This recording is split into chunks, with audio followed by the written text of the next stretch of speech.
Hello, today we are going to be doing a color swap. And so the document today is called Color Swap. Execute three color swaps on three different images. So you won't need two images to make one, but you do need to go out and save an image, probably from Google Images, one that would basically make sense to have one part of it in color and the background to be in black and white. So it would put a lot more emphasis on that one person. And so something that does have background, let's say people or background stuff in it, that would um, be changed if it were black and white.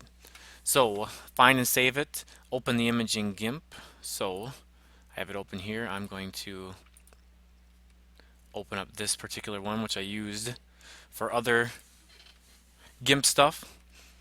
So I have this open right now. I don't have any of my tools open, so I can go to Windows and just put a new toolbox. I'll set it up to the left for myself, and we will eventually need the layers, recently closed, or just find your layers, place that to my right, and back to directions. Select the free select tool, which looks like a lasso and is the lasso tool in Photoshop. Trace the entire image, or excuse, the entire main item until it has the rotating outline around it.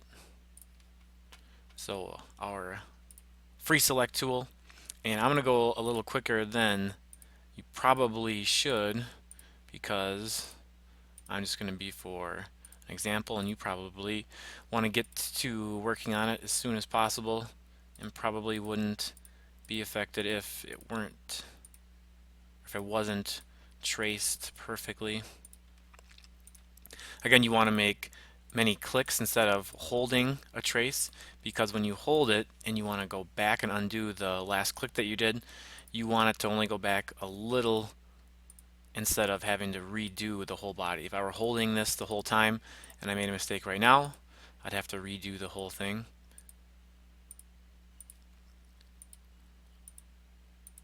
Alright, and as you get to the end, I hover over that first click that I made.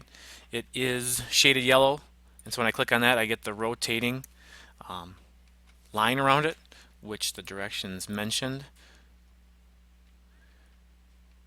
Alright, so rotating outline on it.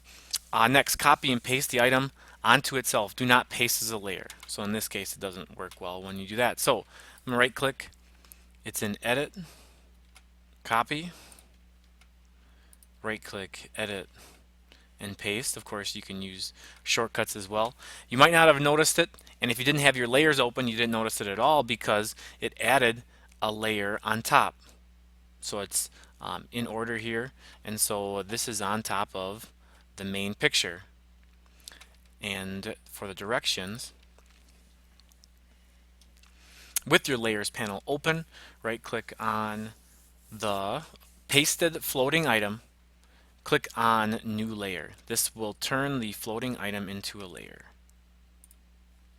So we right click here, and it's going to be to a new layer. And you can see what it looks like here, and now you have it on top of itself.